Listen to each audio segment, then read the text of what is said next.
Welcome to the Soul Tribe Podcast. The Soul Tribe Podcast was created to help you navigate through the world of spirituality, wellness, and self-development in an easy, grounded, and relatable way. We break down everything from the Akashic Records, manifesting, spirituality, and so much more. We want to help expand your boundaries and bring the spiritual world to you in a fun and easy way. Get ready to be inspired with tips, tools, and easy to digest information. Let's do this.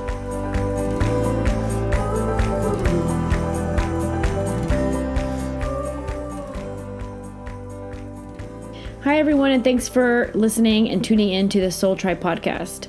Today, we're going to do an episode that is specifically going to talk about masters, guides, angels, and beings of light. And the reason why we decided to do this episode, more informational episode, about what we know and our experience with the information, is because a lot of times we'll do readings for individuals and they're not really aware of the difference between what's a master, what's a guide, do I have a guardian angel, what is a guardian angel, what's a being of light. So we thought it would be really cool just to do a whole episode where we talk about how we've seen these things, how we've been taught these things, how we've been shown them.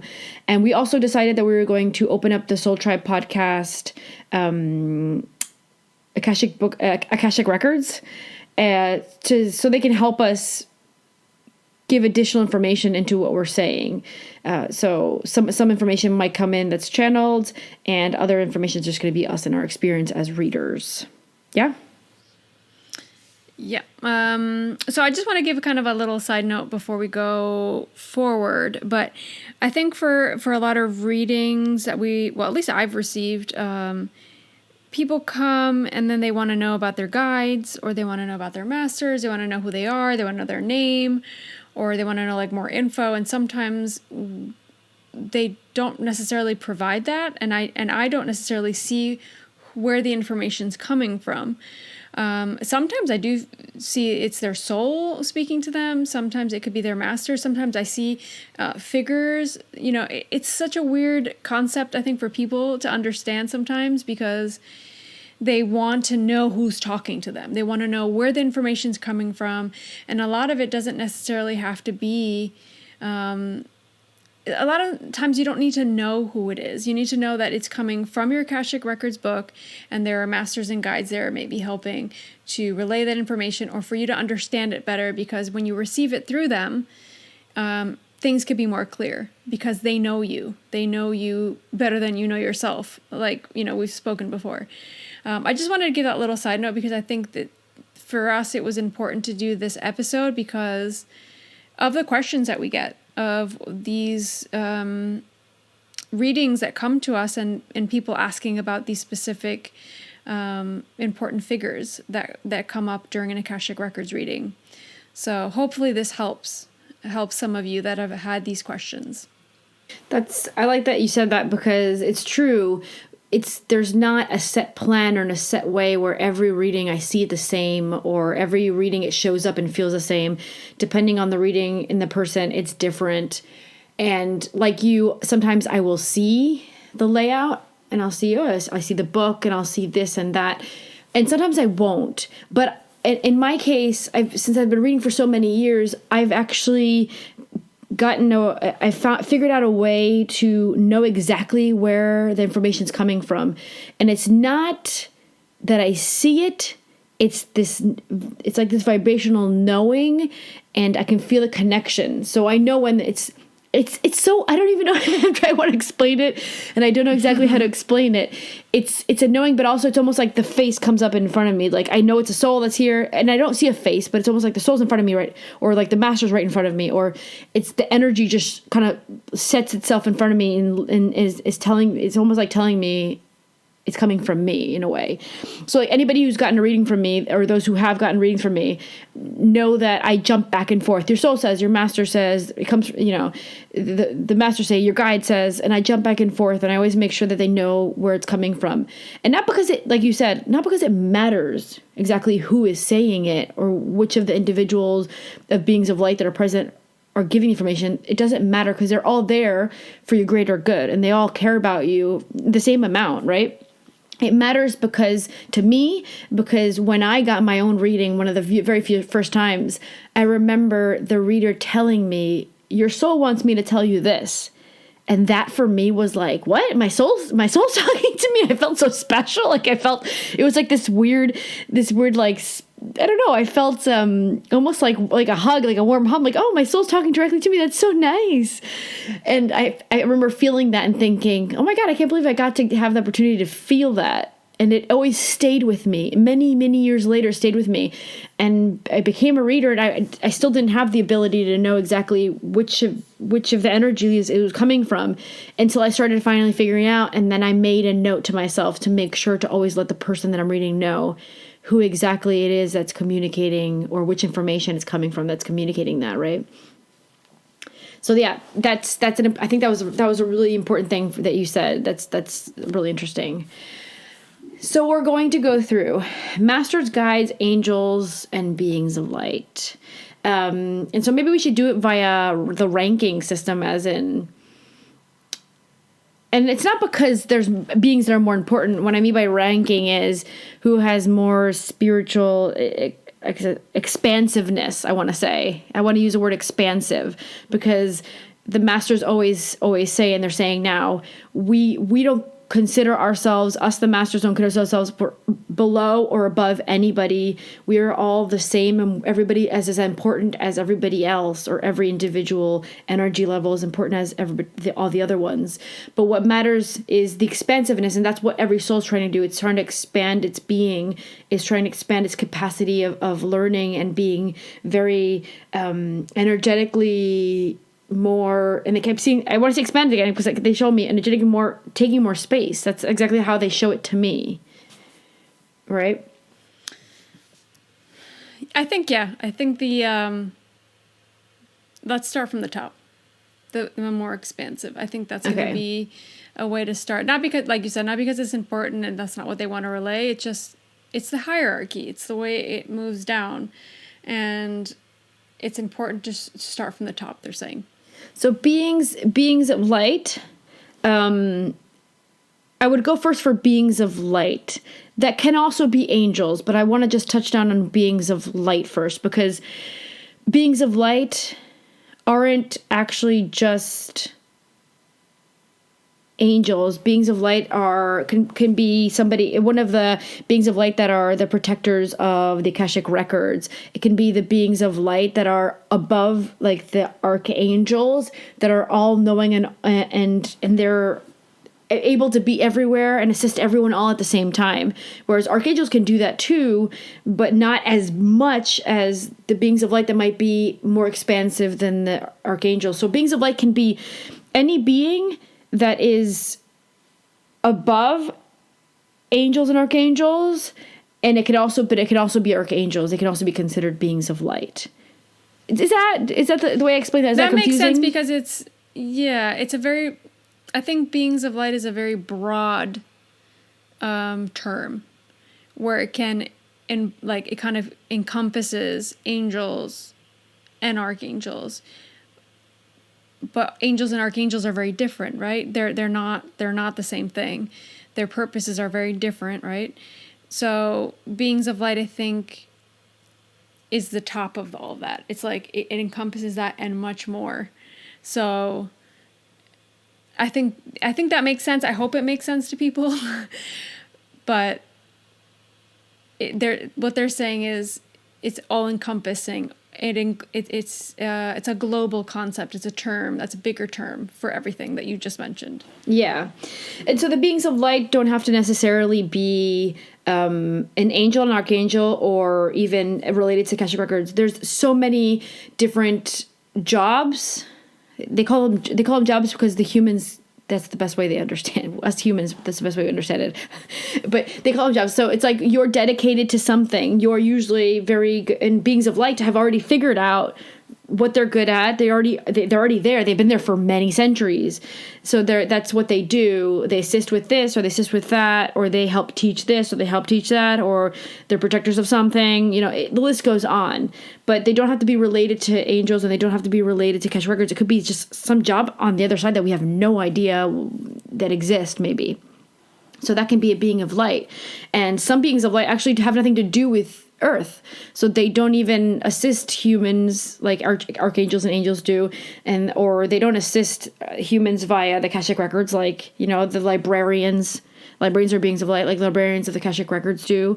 They're just beings of light that are dedicated or have another job that are something else that's not related, that we'll probably never hear about with the Akashic Records directly because we don't need to know it. That's why it never really reaches a reading, right? When you read an individual. No, and when you said the part about not just being angels and archangels, they showed me like this vision of like light. It was just like this being of light. That's what they are. They're just pure love, pure compassion, and they're there to oversee everything. I think that's basically what it is. Yeah. But it is weird because I've had, just to give a little bit of an example, I've had a reading where someone did my reading. It was a long time ago. And I went through kind of a weird experience where I was almost in a car accident. Like almost. I was in a van coming home from work back when I was in Uruguay. And a guy fell asleep at the wheel on the other lane. It was like a double lane, and there was a big strip in the middle of grass, and there were light poles, and it had rained a lot. And I remember seeing the car coming like towards me, and the guy knocked down like 2 or 3 light poles, and there was so much rain in the middle, like it was just like this patch of grass. When you see like a separation in a highway, it was a highway basically. And all of a sudden I see the car like coming towards my window. I was in a van with one other person and the driver. And I was like, oh my God, that like the car's coming towards me. Like, what the heck? And I was half asleep because I was like listening to music, and I was on my way home from work. It was at the end of the day. I was tired. And then all of a sudden, a big splash of water with mud comes all in my window, and I can't see anything. And all I know is like, oh my goodness, stop. Yeah. Like I couldn't see out my window. And I remember, oh my God, the water stopped the car. Like, thank God it rained, because that car would have come right towards us and it might have killed us all. And I was like, I remember getting out of the van, like we were probably like 3, 4, or 5 minutes away from the house.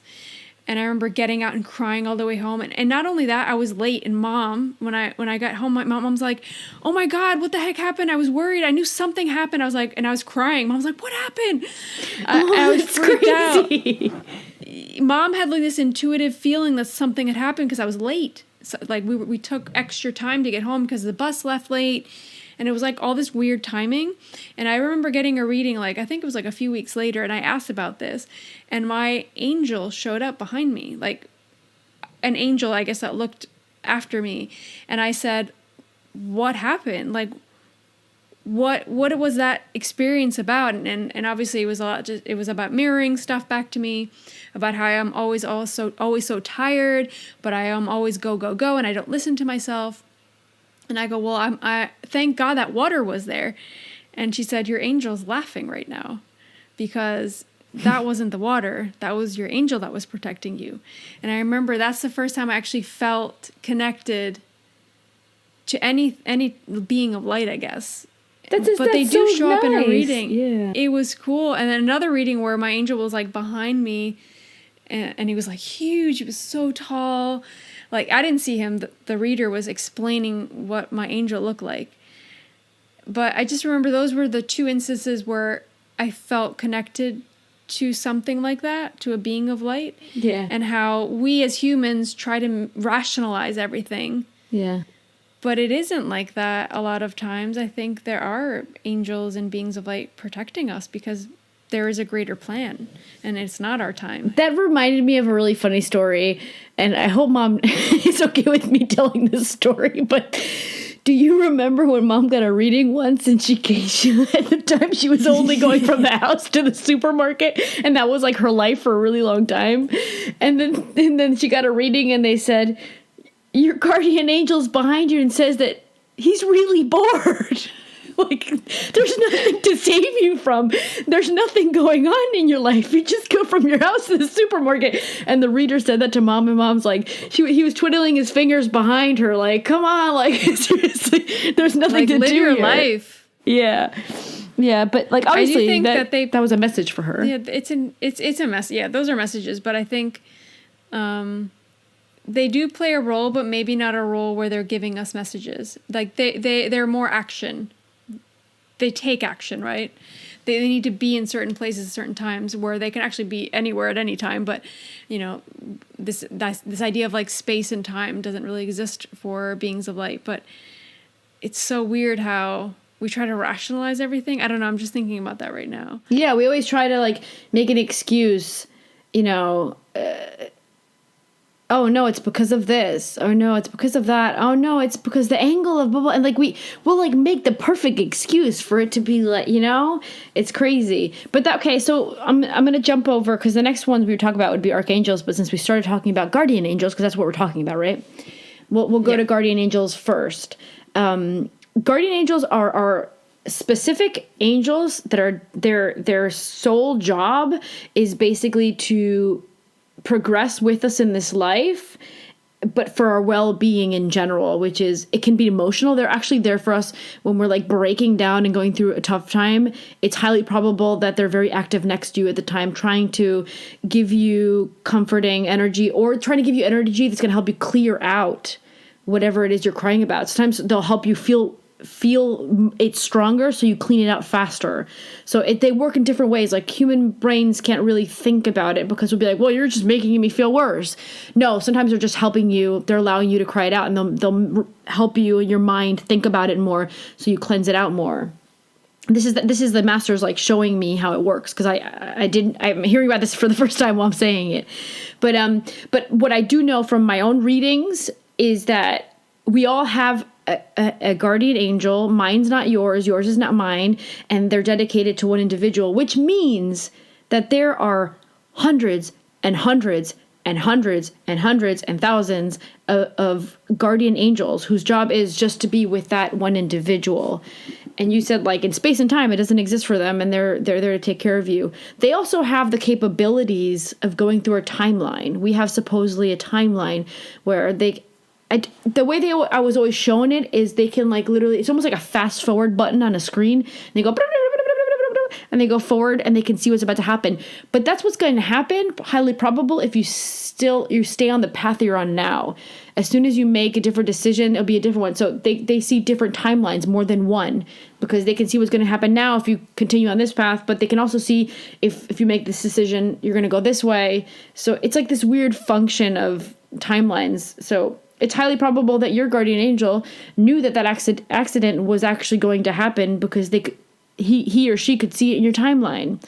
It's important to say that they don't have sex, they don't have feminine or masculine, but they do like to be shown a certain energy. Like they like to be shown as like female or male. Sometimes they because they can represent themselves however they want to us in a reading, right? That when somebody sees them, so they're not feminine, masculine, but you can call them he or she because they like to define themselves more with that, right? Yeah, and it definitely isn't about the masculine or feminine, because they have such a strong presence, like more so archangels, right? But they both, archangels and guardian angels, they have such a strong presence that it's not even about feminine or masculine. It's this energy that they have, that they're able to just be present and share their energy with whatever's around them, and that they can transcend time and space and literally connect with you wherever you are. It doesn't matter if you're traveling halfway around the world, or if they're in another dimension, but they're still able to connect with you and make you feel, I feel like that's what it is for me. It's like they make you feel less alone, like you're accompanied Like you're because obviously you have guides and masters and everything, but I think guardian angels are more so that they like contain you a little bit more. They're able to be there for you, and they're able to provide what's coming through is like energy, a specific energy, or even calm at moments of calm when you need them. Like they can be there for you. They can be that like a rock for you. Yeah. And so it also, the feminine, the masculine is dependent upon what you need at the time. So a good example of that is Archangel, Uriel, and Gabriel. Gabriel, a lot of people perceive Gabriel as a woman. I perceive it as a man. For some reason, I guess the energy that I need from Gabriel is more masculine. But Uriel, a lot of times individuals see Uriel as a man, and I actually perceive it as a woman. And so every individual energy gives something different, or is more specific to an aspect of your life that they can help you with, right?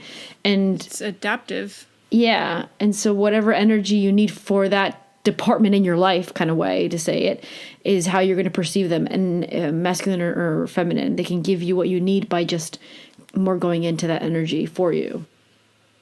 Yeah, they adapt to what you need and at the time that you need it. So that's archangels. We were just talking about guardian angels. So archangels are the best way to describe it in human terms is they're like the managers of the angels. That's the best way to describe it in human terms. Managed because they're not actually dedicated to one individual person. They're dedicated to humanity in itself.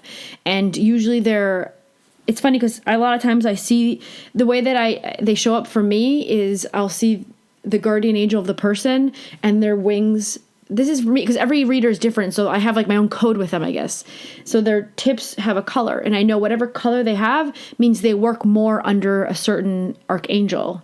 So for me, the color defines, like if their tips are greenish, for me, they're working more under Raphael. If they're pinkish, they're working under Uriel, right? Blue, Michael, and it goes on, like yellow, all that stuff. Like it goes on. So like the tips of the wings that I see, and it's not that they have wings, it's just that they're showing it because they know that how I'm reading them and their energy. So then I can inform the person that I'm reading for a little bit better, or I'm doing angelic healing. Sometimes I can see them too. So that's cool that you see it. Yeah, it's interesting.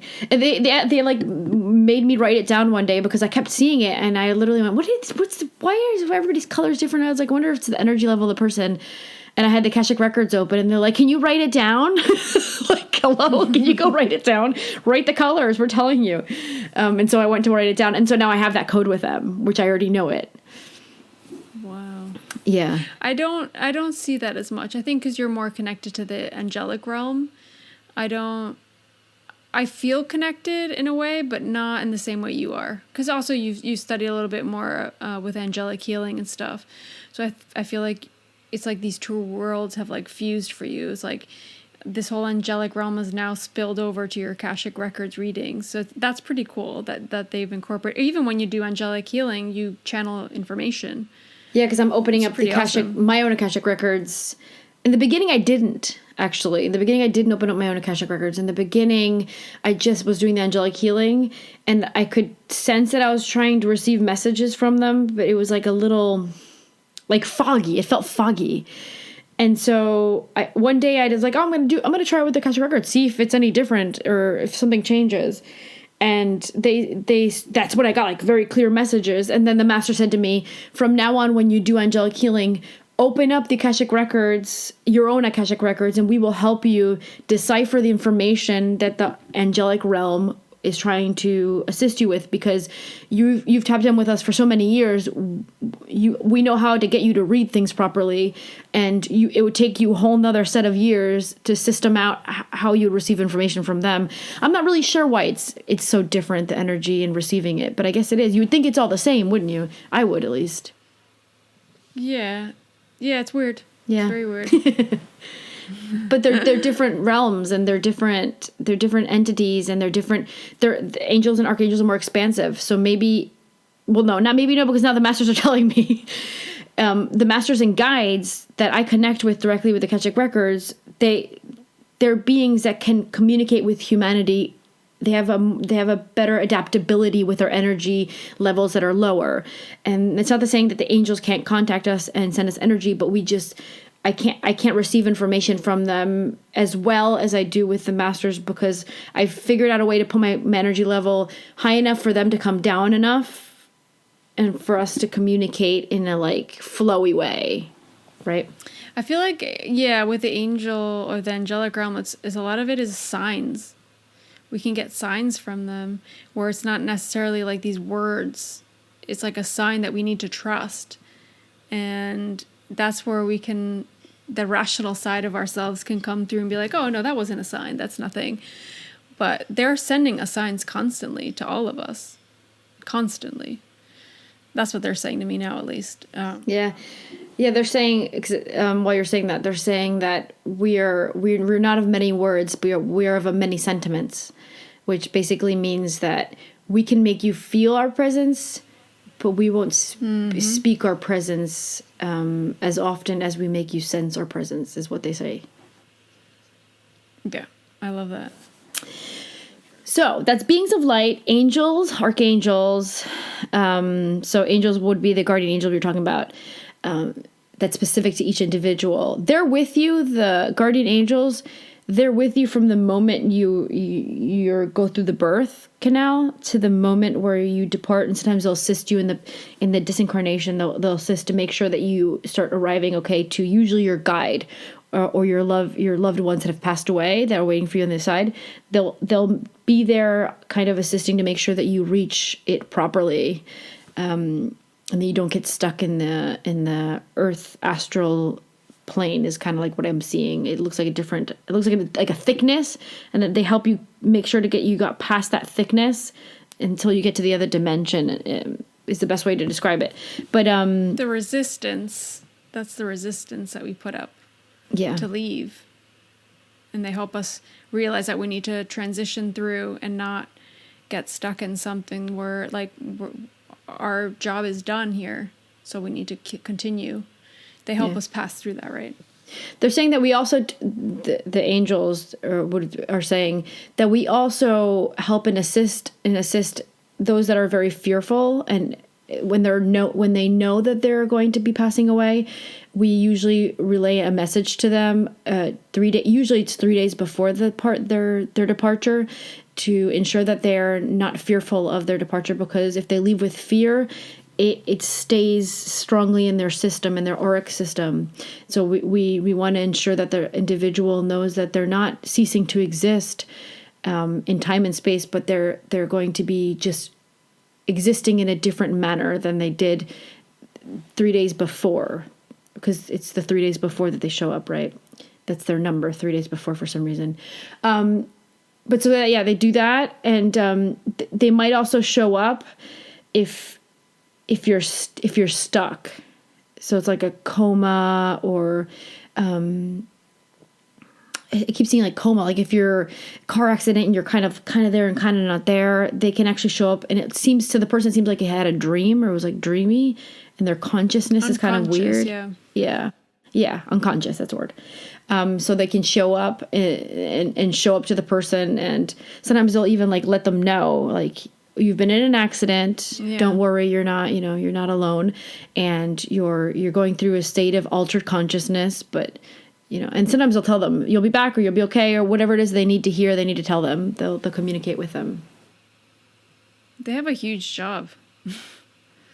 It's pretty big. I mean, it might not be that big for certain people, because you might not go through a lot in a life, but for people that do, wow, like, it's a huge responsibility, right? Yeah. I mean, what's the worst that can happen? You can die? It's like really bad. What's the worst that can happen? No, I mean, and also they consider they're here for your well-being, but also for them, death isn't death. That's for us. That's why I'm saying it jokey, right? Because we're the ones that see it as death.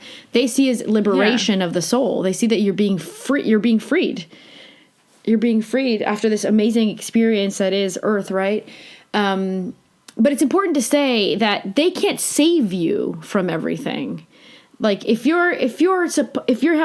remember, your contract is your contract, and sometimes a good example is, let's say that you're totally off track and that the decision has been made that you're going to go through, for example, a car accident. You're going to make it. You're going to be fine, but you got to go through it because it's going to be your wake-up call, right? That's the example. They can intervene and stop that car accident from happening because that's supposed to happen to you. So they can always assist you to make sure that it doesn't get too severe, right? But they can't stop things from happening to you if they're pre-planned, right? Yeah, because that is what's supposed to happen. Yeah. And that's part of your plan. So they can't alter that. They need to honor that. Yeah. They need to honor that in a way because that's what you've chosen, basically. And I know it sounds silly and it's hard to explain sometimes, but it's what you've chosen. So Yeah. they can't alter that. They're not allowed to. I think the other important thing to note is that's in critical. They can come in and help you in those critical moments. But if you're not going through a critical moment, they actually can intervene and assist you. You have to ask them because there's free will, right? So you need to be like, hey, guardian angel, what up, dude? Do you mind sending me a little bit of energy for this or that and help me out? And they'll help you out. But obviously, you have to ask for the assistance if you want the assistance, and you don't have to do this like big prayer either. That's why I said it that way. They made me say it that way. Like, I'm not saying it that way because I'm being funny. I'm saying it that way because it's like their way of letting you know you don't have to go and do this like biblical prayer for me to assist you. The guardian angels say, all you really need to do is just ask for the assistance in your own words. What you're feeling and what you need and your intentions are what's going to get you the assistance that you need, as long as we can help you with that, right? If it's something that we can intervene in, which usually we can if it's not a critical moment. But I think that's a good kind of way of, if we translate that to like rational things, right? Like in life, if you don't ask for, I don't know, what you need, you're not going to get it a lot of times, right? But it's the same thing. It's the same concept on a spiritual and energetic level. So we need to be conscious of that anything that we feel that we don't have or that's not available to us, that we need to be able to energetically call it to ourselves. And that's the same thing. Like, you can close your eyes and ask for assistance and they'll help you. They will help you. But it's all, like, we always go back to the intention. What's the intention that you have? Sometimes it's not even like having to close your eyes and put your hands together and do it like you said, a prayer. It's just calling in their energy to help you, because you're having difficulty with this or with that, or because you feel that you need their help. It doesn't even have to be like that you're going through this huge thing. It's, you feel like you need their presence there with you, and they'll be there with you.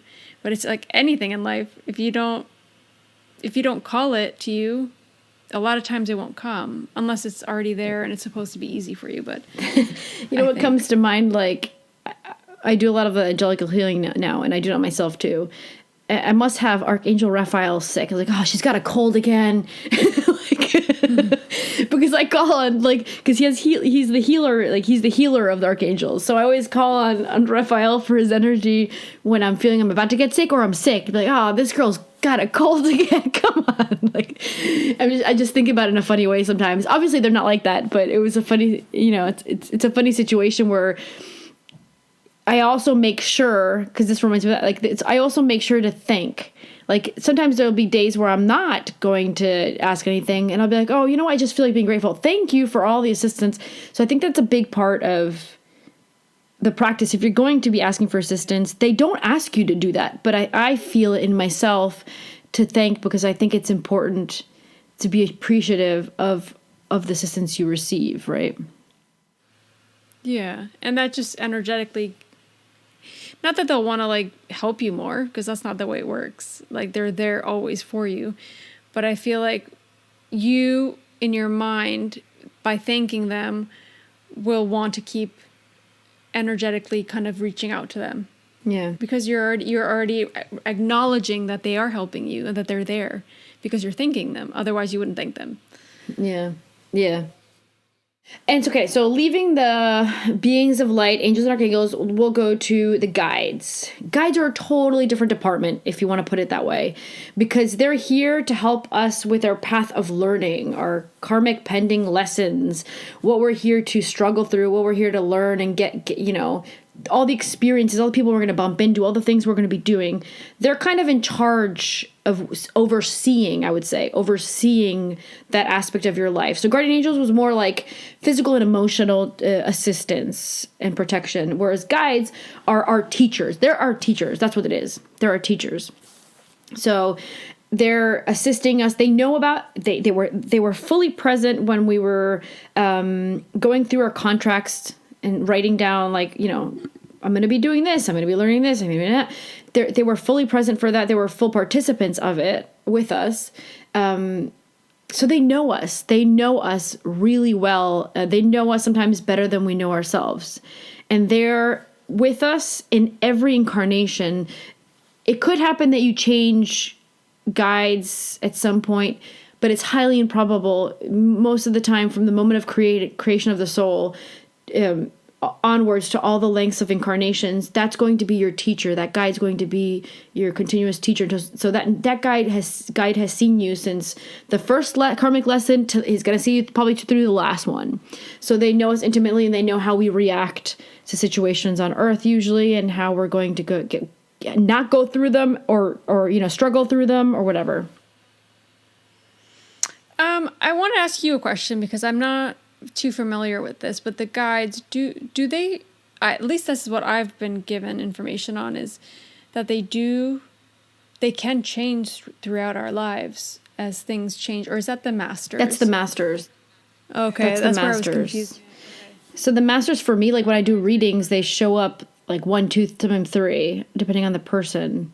But the masters are like, it's almost like the masters are the managers of the teachers, which are the guides, I would say. They were once guides themselves, and usually they ascend from guides to masters, and then they also have like an area in life that they're specific for. Like there's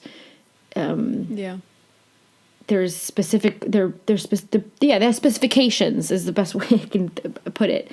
But going back to guides, there's a thing about this that I learned recently. Well, it's like we can't prove anything. That's the thing. Like, for anyone that's listening, we're just speaking out of the messages and the information they've sent us, they've channeled through us, or that we've given to other individuals through readings, right?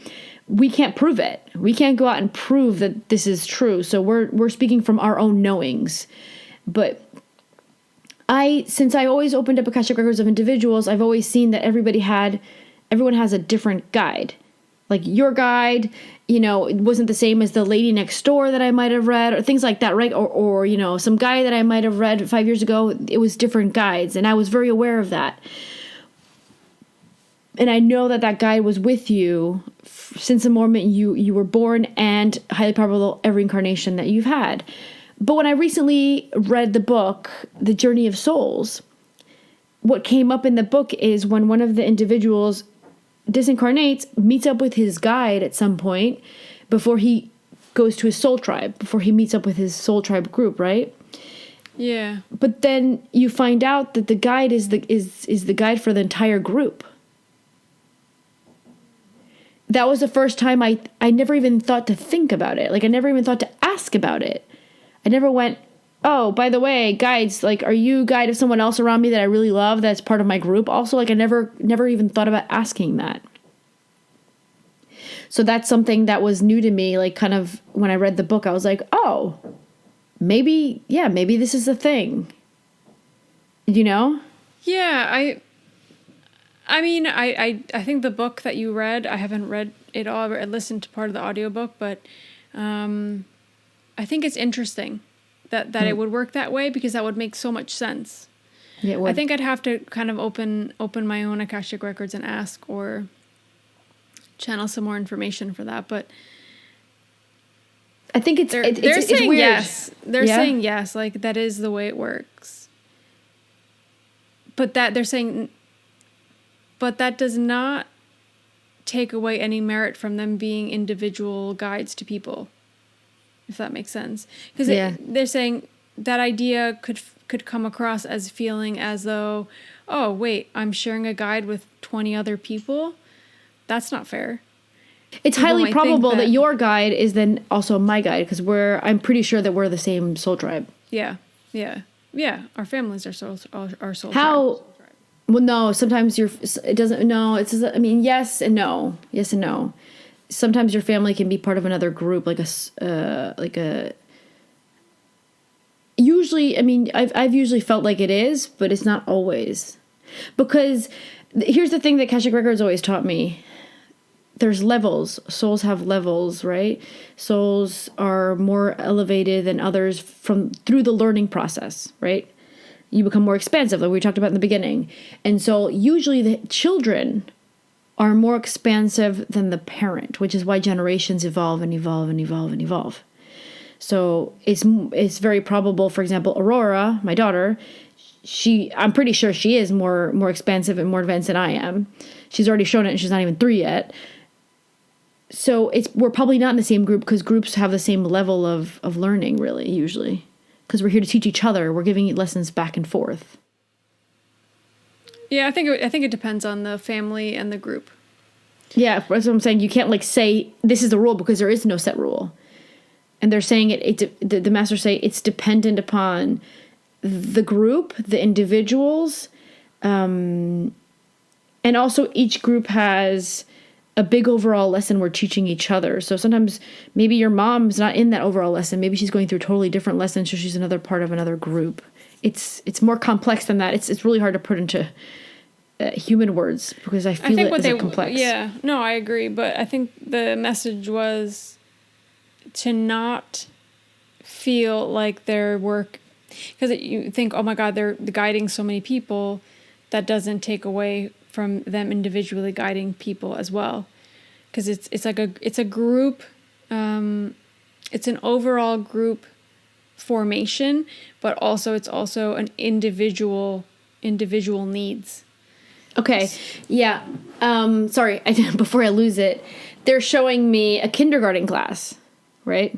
And they're showing me a teacher, and they said, "Do you not?" This is the question they gave me first. Do you not have one teacher between all the alumni in that group, which is 25 to 30 students sometimes, right? And I answered back mentally, yeah. And they're like, do you feel like you learned less by being in that group and having only one teacher? And I answered back, no. And they said, exactly. The teacher utilizes, this is how they're saying it, the teacher utilizes each individual in that group to create that big life lessons, or those big life lessons. We utilize the students as a teacher to teach each other. And so we need more than one individual, and we don't divide guides, because that guide's going to be dedicated to that one lesson, and he needs to put back and forth individuals in different, and they're showing me like the chessboard. I'm going to put you here. And so they can only be done by one individual concentrated on that project and those individuals. But they have assistance of masters, which brings us to the next thing. The masters. They have the assistance of the masters that are above them. So the masters are usually in charge of various guides at the same time. So they might be looking, and they show me one master looking after like 3 different guides. So these 3 different guides have their own, each of them have their own group. Does that make sense? Yeah, I want to go back to the guides, because you were talking about the kindergarten group, and what I received was basically, it wouldn't work if we weren't in a group, because it's not just about the guide and the person, it's about how everybody's interacting with each other, and that's how we learn. And that's why it's so important that we go through all these experiences and these hardships and all this, because otherwise it's like all meant to be, they're saying. It's all part of the program, part of the plan, the greater plan, that you are in this group with this specific amount of people, and these specific situations happen, and that you feel a specific way towards certain people because you need to learn from that. And that's how we grow, from these experiences. And they're guiding it in a way, and they're helping us see things a certain way and helping us transition through it in a way. But that it wouldn't work if it was just you and the guide. because it has to be something greater. How would we learn otherwise? Yeah. That's Yeah. what came through. Sorry. And For so, the masters, yeah. No, sorry. Wait, while you're talking about that, so what I was getting from them while you were saying that was that they've never really actively spoken out and said, by the way, me, your guide, I'm also Lorena's guide, and I'm also your mom's guide, because that didn't matter. That's an information I needed. That wasn't going to change my existence or my way of seeing anything. So that's why in the Akashic Records in general, they don't show you. That's what they're putting out like in front of them, like they're just like you're discovering it. They're showing me like that. They don't show you how the group is set together and who's the guide of who, because you don't need to know. That's something that's not going to change. Yeah, it's not going to change your life lessons and your path. But that it's important for us to understand that every group is individually different. There's not one group, one soul tribe that has the same set of standards, rules, values, learning. Everything's different. Everything's different because each group has different individuals in it. So they might value something more than another group. They might strive for something else more than another group. Their missions might be something totally different from another group, because usually we have a group mission in total, all of us together, not just the individual has a mission, but the group in itself has a mission. Okay, guys, we're all going to incarnate. We'll all meet up at some point. You'll meet up with you and you with you, blah, blah, blah. But all together at some point, we all need to learn this, or we all need to teach each other that. So there's usually this one big mission plan of the group in itself.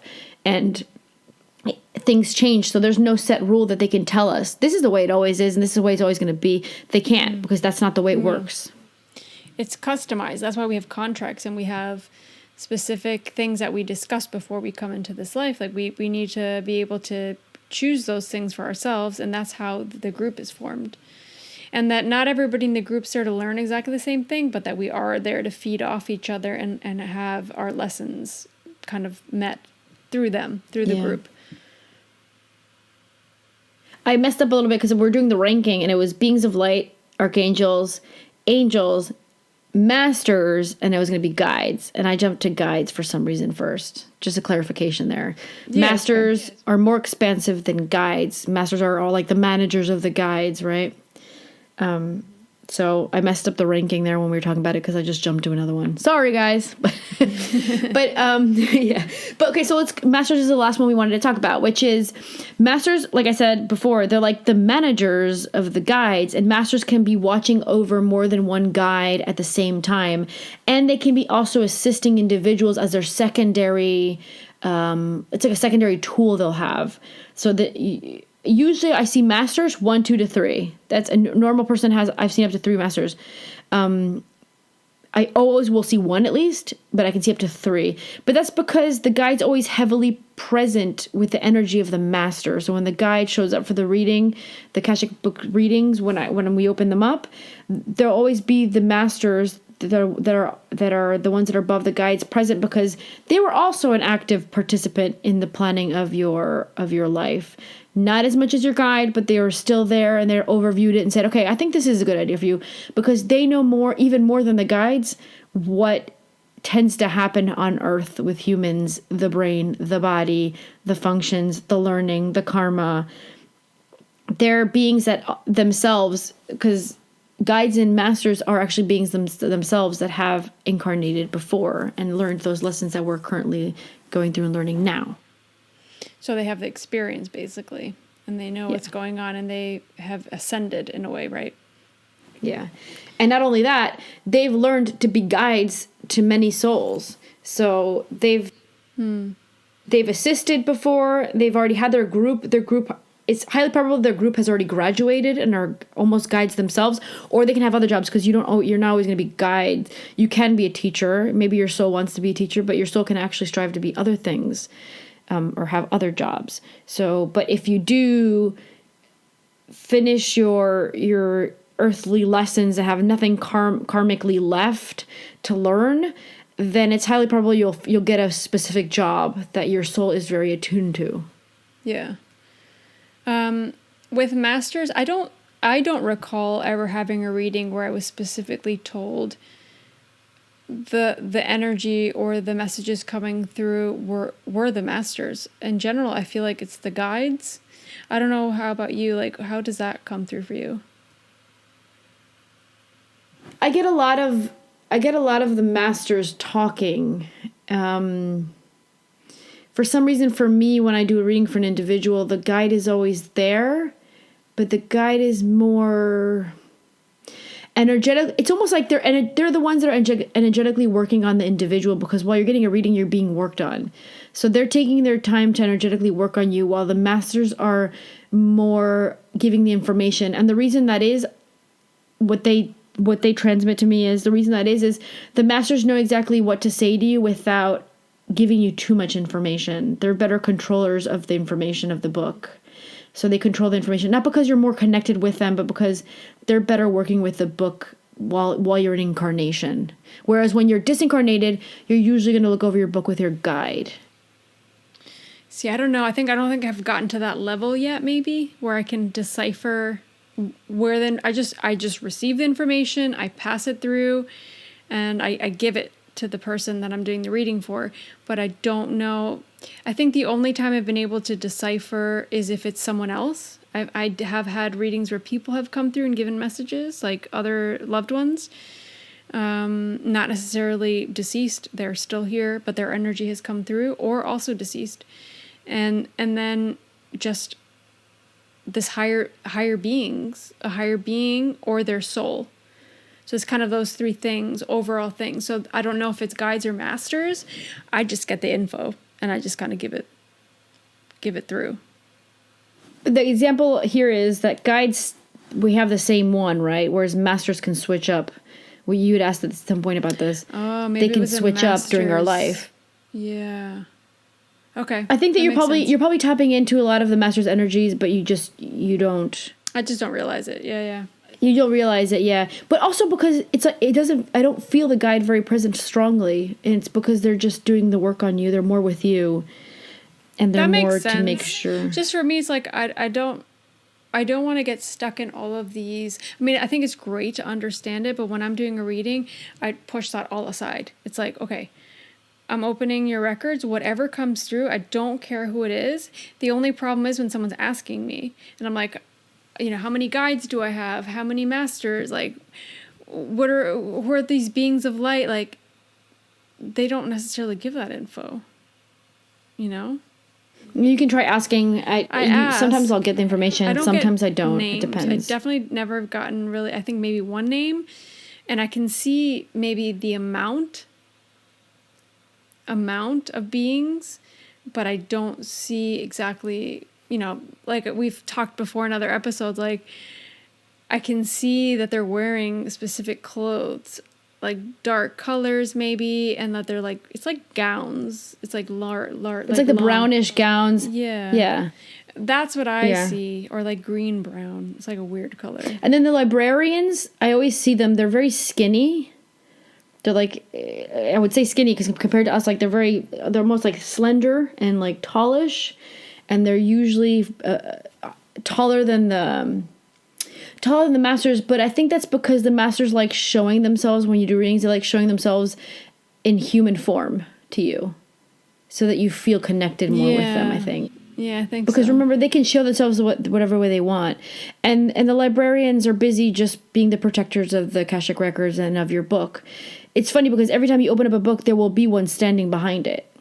It's almost like, don't mess with this book. Like, I'm here to protect it kind of thing, right?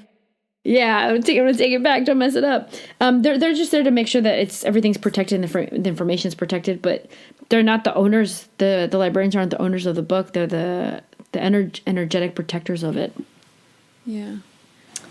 That's interesting. So yeah, the masters change, like, and I have a personal example of that. When I started teaching, I started teaching not right away, but when I finally made the decision to formally start actually, I said, you know what, I'm going to take this, I'm going to actually teach the Akashic Records. I'm going to take it seriously. I'm going to take it to the next level. And I want to do a really good job. Like, I want to be the best teacher that I can be. And when I finally made that conscious decision, I had started doing a meditation, and right away a new master showed up. It was like a master I didn't have before showed up, and it was a master for me that's a master teacher. So what is that? So she's the master to teachers, to people that teach.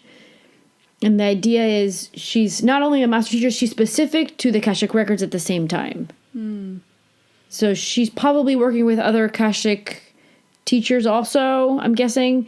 I never really asked that, but she showed up and then the information was, this is the new master. This is to help you teach and become a better teacher, to give the energy needed, to get the energy needed, to give what the students need. Call upon me and vibrate with my energy. So she kind of made me feel her energy. Call my energy in before you do class, and I'll assist you with the class in itself, right? And so that's what I do now. Before I teach, I do like a little meditation. I call her in. I feel her presence, and then the class starts a little bit after that. That's perfect. I love that. Yeah. Yeah, and I've seen that come up in a few readings, I think. Not my own readings, but where I don't know, I kind of, obviously it's not my info, so I forget, but I recall a reading where they were speaking about there being a new guide or a new master, I guess in this case, or that the masters were going to change shortly because they were transitioning into a new phase of their life, something like that. But I recall then I was like, oh, okay, and that's where I kind of like, I said, kind of clicked in me. I was like, okay, so we do transition, we do really change and go into new phases of life, and then we need other type of assistance because what was there is no longer there, and we've advanced. And it doesn't have to necessarily be exactly spiritual. It could be that you've elevated a little bit spiritually, but you've changed a career, you've changed you're a mom now, let's say, or you're a dad now. Like all those things, big life-changing things can also affect that. Yeah. And that's a good example of how guides aren't the same as masters. For example, if I hadn't started teaching, or I hadn't made that conscious decision of taking it to the next step, that master never would have been present in my life. So that master comes in, she's not my specific master for me. She's just the master that assists with those things. So that's a good example to show you that a guide is personal to you and always going to be there being your guide. Whereas the master will change up depending on what decisions you make and what path you're on and what assistance you might need with. Yeah. Yeah, that makes total sense. I think that's pretty clear for people.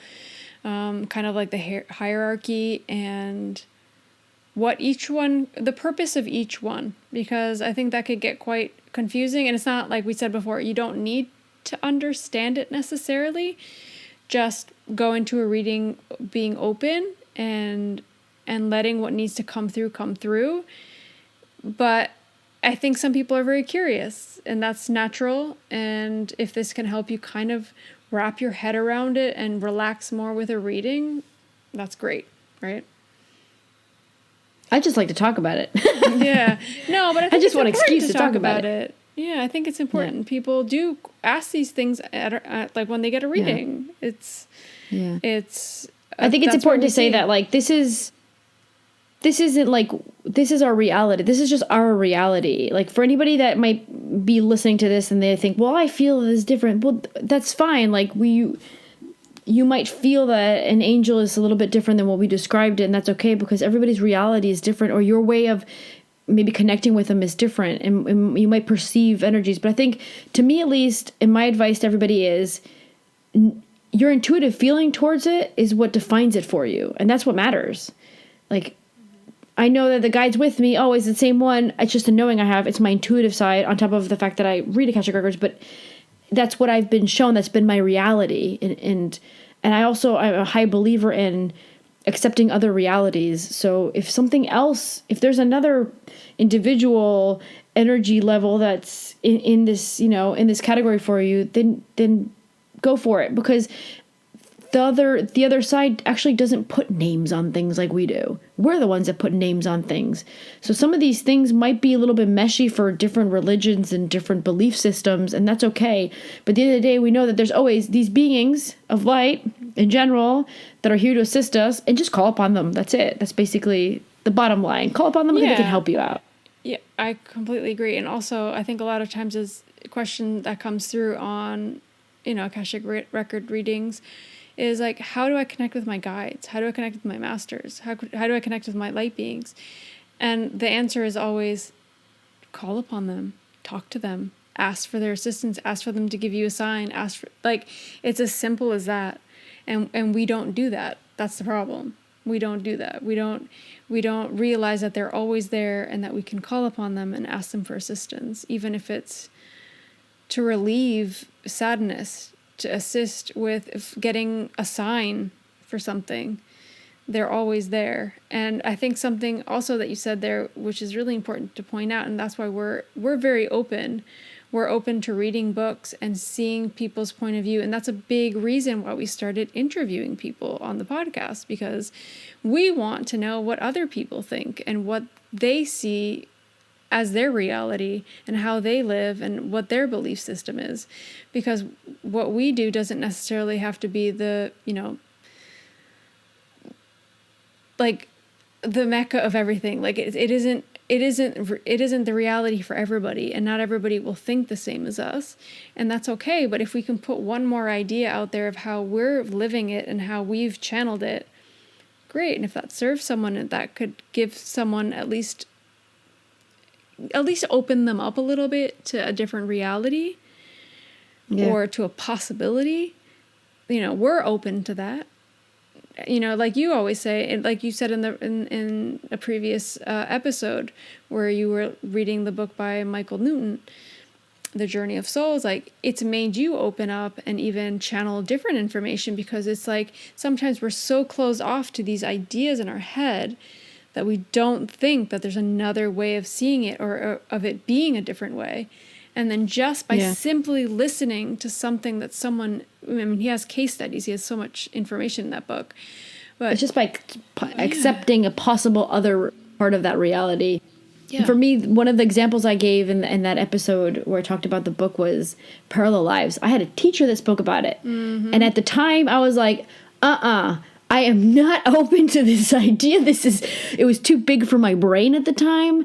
It was too big for my rational side. And I was like, I didn't discard it as being true. I said, right now, I can't even consider it. That was basically how I put it. I can't consider it. And I just put it in the back of my mind. And I said, maybe one day I'll bring it back up. And many, many, many, many years later, I read this book and I go, well, I'm ready to accept this reality now. And that's what I talk about reality. It's like, I'm ready to accept this as being real, right? Yeah. Being a possibility. Just that in itself will open you up, and you might start receiving information intuitively, even. Like, you don't have to be an Akashic Records reader. You just intuitively, you'll be like, that feels right.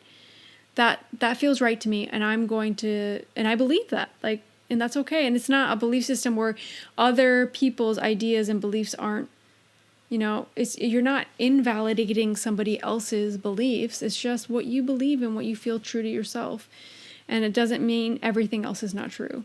That's what I like about all of this. It's like, it doesn't have to be one way, and we can all live our own kind of way, right? But respecting each other, because I think that's very important. And it's this, like we always say, the Akashic Records aren't a religion. They're not, they're not even associated to a religion. It's energy. It's much more than that. It's funny because the Akashic Records, what they want to do is reach more people and help more people. So I remember the first thing they told me was, do not get into religion because we need you to be able to assist people of many beliefs. And if you follow a religion, you won't be able to be open to those beliefs and help assist those individuals with their way of seeing things. And that stuck with me forever. I remembered that message and I followed it. And now I guess my belief is just spirituality. That's it. That's basically my belief now. Exactly. That's it. Spirituality. Yeah. I'm not sure if there's anything else okay, perfect. I think we're done. We've covered it all, man. Perfect. All right. So just want to say thank you again, everybody, for tuning in. And we hope you have a great week. Make sure to follow us on Instagram. Our Instagram handle's @soul_tribe_podcast. We also have a Facebook page, so make sure you follow us there. We post there as well as on Instagram. And yeah, we have some more exciting interviews coming up for January, February, March, and the rest of the year, obviously. But we have some that we're really excited about. So make sure you're subscribed to our podcast on iTunes or Spotify or wherever you listen to us. And make sure to reach out if you guys have any ideas on episodes or interviews you guys want us to do. We're more than open to hearing your suggestions. And yeah, thanks everybody. We hope you have a great week. Thank you. Bye. Bye.